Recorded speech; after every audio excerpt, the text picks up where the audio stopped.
আসসালামু আলাইকুম। কেমন আছেন সবাই? আশা করছি কাছে দূরে দেশ এবং দেশের বাহিরে যে যেখান থেকে আমার ভিডিওটি দেখছেন আল্লাহর অশেষ রহমতে আপনারা সবাই ভালো আছেন, সহি সালামতে আছেন, সুস্থ আছেন। আলহামদুলিল্লাহ, আমিও আমার পরিবারের সবাইকে নিয়ে ভালো আছি।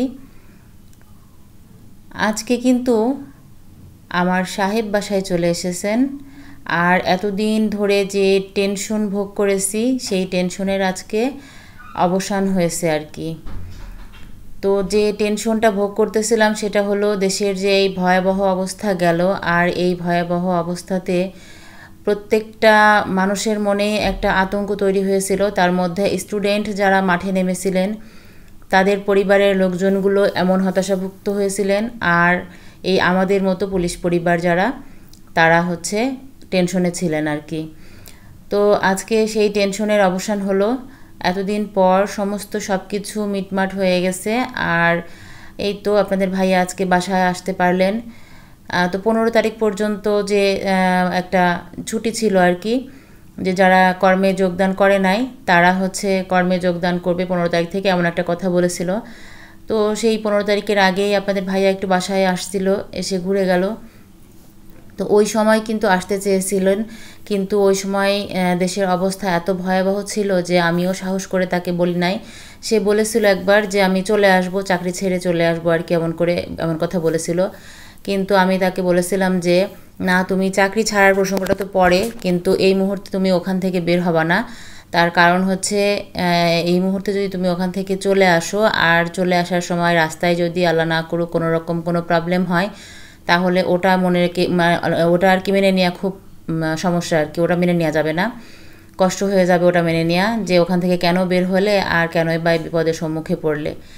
তো যাই হোক, ওই সময় কিন্তু অনেক ডেঞ্জারাস ছিল সময়গুলো, অনেক কষ্টে পার হয়েছে দিনগুলো, এবং অনেক মায়ের বুক খালি হয়েছে, অনেক বাবার বুক খালি হয়েছে, অনেক সন্তানের বুক, মানে অনেক সন্তান এতিম হয়েছে, অনেক স্ত্রীরা বিধবা হয়েছে। তো সেই সময়কার কথাগুলো মনে পড়লে এখনও গা শিউরে ওঠে। আমরা 1971 সালের যুদ্ধ দেখিনি, কিন্তু 2024 সালে যা দেখলাম এটাও ওই 71 সাল থেকে কোনো অংশে কম কিছু হয়নি। তো যাই হোক, এই যুদ্ধে যারা মারা গেছেন, যারা শহীদ হয়েছেন, আল্লাহ তাদেরকে বেহেশত নসিব করুন এবং তাদের পরিবারের লোকজনদেরকে সেই শোক সইবার তৌফিক দান করুন, আমিন। আর যারা বেঁচে ফিরেছেন, আমরা তো নতুন করে জীবন ফিরে পেয়েছি। আসলে আপনাদের ভাইয়া যখন বাসায় এসেছে, আমি আপনাদের ভাইয়ার চোখের দিকে তাকিয়ে আমার চোখ মানে পানিতে ভরে গেছে, চোখ ছলছল করে উঠেছে, শুধু এটা মনে করেই যে সে তো বাসায় ফিরলো, কিন্তু অনেকেই আছে যারা বাসায় ফেরেনি, আর কোনো দিনই তারা বাসায় ফিরবে না। তো তাদের স্ত্রী সন্তানদের কথা, তাদের বাবা মাদের কথা মনে করে ভেতরটা মনে হচ্ছিল যে হাউমাউ করে কান্না আসতেছে, এমন হচ্ছিল। আর এক সময় আপনাদের ভাইয়া আমাকে বলতেছে, কি হয়েছে তোমার, চোখে পানি কেন, এমন করতেছো কেন? তা আমি বলতেছি যে আমার সুখের কথা চিন্তা করে আমার চোখে পানি না, আমার মতো যারা আছে, যারা স্বামী হারাইছে, বাবা হারাইছে, তাদের কষ্টের কথা মনে করে আমার চোখে পানি এসে গেছে তোমাকে দেখে। আমরা তো তোমাকে ফিরে পেলাম নতুন করে, মনে হচ্ছে নতুন করে আমরা আবার জন্ম নিয়েছি, নতুন জীবন ফিরে পেয়েছি। কিন্তু যারা আর কোনো দিন তাদের বাবা বা তাদের হাজব্যান্ডকে পাবে না, তাদের এখন কি অবস্থা হচ্ছে। কোনো দিনই আর তাদের হাজব্যান্ডরা তাদের কাছে গিয়ে দাঁড়াবে না, কোনো দিনই আর তাদের বাবা তাদের বাচ্চাদের কাছে গিয়ে দাঁড়াবে না, তাদের সামনে দাঁড়াবে না। বাচ্চারা হয়তো সারা জীবন যতদিন বেঁচে থাকবে ততদিন বাবার দিকে পথ চেয়ে বসে থাকবে যে তার বাবা আসছে, হয়তো আসবে।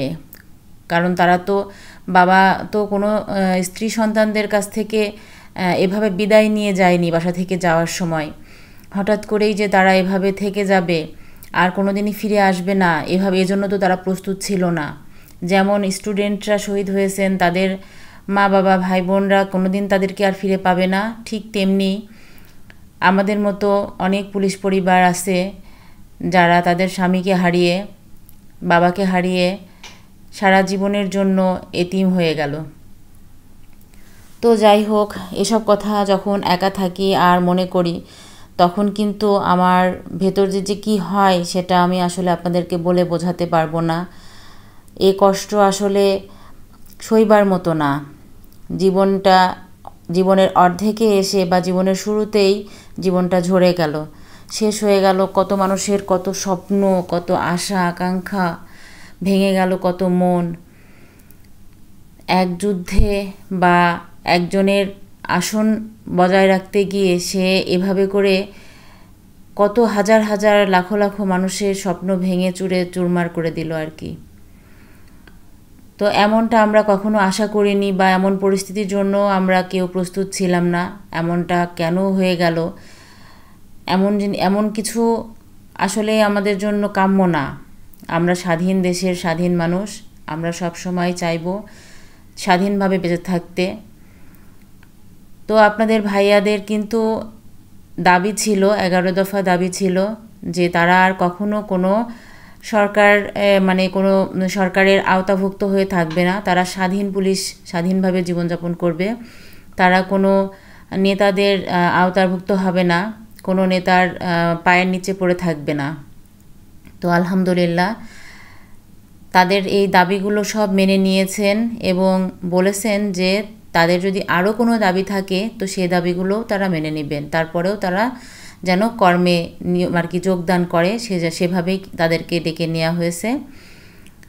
তো যাই হোক, আমরা কিন্তু এই দাবি মেনে নেওয়াতে খুব খুশি হয়েছি যে আমাদের এই দাবিগুলো, অনেক দাবি আছে, 11 দফা দাবি করা হয়েছিল।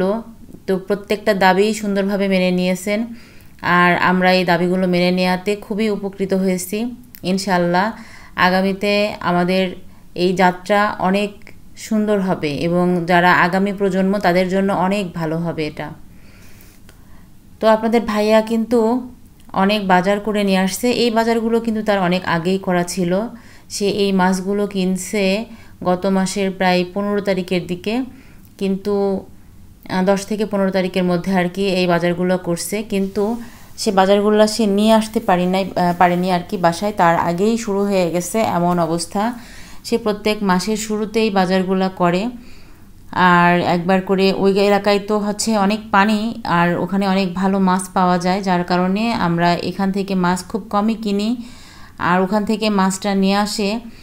তো প্রতিবার কাটিয়ে নিয়ে আসে, এবার আর কাটানো হয়নি, কাটানোর মতো সুযোগ হয়নি। তো যাই হোক, সেই মাছগুলো বাসায় এনে তারপরে এই যে কাটাকাটির কাজ চলতেছে। আর এগুলো হচ্ছে রাতের বেলায় গ্যারেজেই মাছ কাটাকাটি চলতেছে। তো অনেক কথা বলে ফেললাম আজকে, আর ভিডিও ঠিকমতো দিতে পারিনি, কয়েকদিন হয়ে গেছে, 2-3 দিন পরে, 3-4 দিন পরে মেবি আমি গত পরশুদিন একটা ভিডিও দিয়েছিলাম, গতকাল দেইনি। আজকে আবার একটা ভিডিও নিয়ে বসেছি, জানি না কতদূর কি করতে পারবো। তো আমার কুট্টুটা কিন্তু তার বাবাকে পেয়ে খুব খুশি। সে এই যে বাবার কোলে উঠে বসেছে, আর বাবার কোল থেকে নামানামি হবে না, যতক্ষণ তার বাবা থাকবে সে যেখানেই যাক সেখানেই তার বাবুটাকে নিয়ে সে ঘুরবে আর কি। আর বাবুও সারাক্ষণ আব্বু আব্বু করে আব্বুর পিছে পিছেই ঘুরে বেড়ায়। তো আপনাদের ভাইয়া এখানে অনেক সুন্দর খেজুর নিয়ে আসছে, আর খেজুরগুলো বেশ ভালো ছিল, অনেক ভালো খেজুর। তো খেজুরগুলো আমি আবার প্যাকেট থেকে বের করে একটা কন্টেনারে রাখলাম। আর এই যে ওকে একটু ফল টল কেটে দিয়েছি, একটু নাস্তা দিয়েছি, ও একটু নাস্তা করতেছে, কিছুক্ষণ আগেই মাত্র আসলো ও। আচ্ছা, প্রথমে আমি ভিডিওতে দেখিয়েছিলাম কিছু মশলা, তো ওইগুলা হচ্ছে আমাদের একজন রিলেটিভ আছেন, তার জন্য নিয়ে আসা হয়েছে। এগুলা কিন্তু সরকারি আর কি প্রোডাক্ট, সরকার দিয়েছেন। তো এগুলা হচ্ছে সে একজনকে দেওয়ার উদ্দেশ্য করে নিয়ে আসছেন, তাকে দিবে আর কি। তো আমাদের বাসা থেকেও আরও কিছু দিব, যার কারণে ওগুলো আর কি একসাথে করে তারপর দিব। তো আলহামদুলিল্লাহ সেগুলো আমরা দিয়ে আসছি, আপনাদের ভাইয়া থাকতে থাকতেই আমি এগুলো দিয়ে আসছি যে। আর এই যে সুন্দরবনের মধু নিয়ে আসছে সে, এত সুন্দর মধুটা যে কি ভালো, মানে এমনি যে মধু বাজার থেকে আমরা কিনি এটা তো রেখে দিলে দেখা যায় নিচে কেমন জমে একটা চিনির মতো একটা পড়ে যায় আর কি। আর এই যে মধু আপনাদের ভাইয়া সুন্দরবন থেকে নিয়ে আসে, এই মধুটা মানে যতদিনই থাকুক না কেন, শীত বলেন বর্ষা বলেন যাই হোক না কেন ওয়েদার, মধুর কিছুই হয় না। এভাবেই আমি রেখে দিই, বাইরেই রেখে দেই, কিছুই হয় না। আপনাদের ভাইয়া তো অনেক মাছ নিয়ে আসছে। এই যে 2 কেজির উপরে ওজন আছে, একটা ভেটকি মাছ নিয়ে আসছে, তারপর পোয়া মাছ নিয়ে আসছে সাগরের, তারপর ট্যাংরা মাছ নিয়ে আসছে, পার্শে মাছ নিয়ে আসছে, চিংড়ি মাছ নিয়ে আসছে, 2 রকমের চিংড়ি আনছে। তো বেশ সব কিছু মিলিয়ে অনেক রকম মাছ নিয়ে আসছে। আর ওই যে বললাম না আগে যে এই মাছগুলো গত মাসের 15 তারিখের দিকে কেনা, তো ওই সময় কিন্তু টাকাটা দিয়ে মাসালার সাথে কন্ট্যাক্ট করে রেখে দেয়, দিয়েছিল আর কি। তারপর যখন বাসায় যেদিন আসবে ওই দিন আর কি বলছে যে আমি আগামীকাল বাসায় যাব, তো আজকে আপনি মাছগুলো রেডি করবেন। তো তারপর ঠিক সেই সময় মতো ওনারা আর কি